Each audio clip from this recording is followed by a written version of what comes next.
The plover's eggs have just hatched. Her chick is still finding its feet.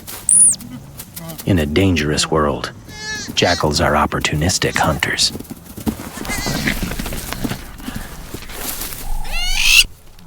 And the smaller the animal, the easier the prey. A desperate move.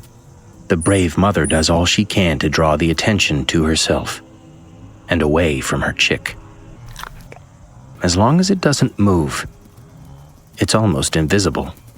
But biting ants are hard to ignore. Mom creates a diversion.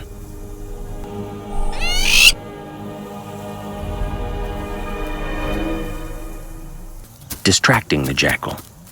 Just enough. But she will have to keep protecting her chick until the migration moves on.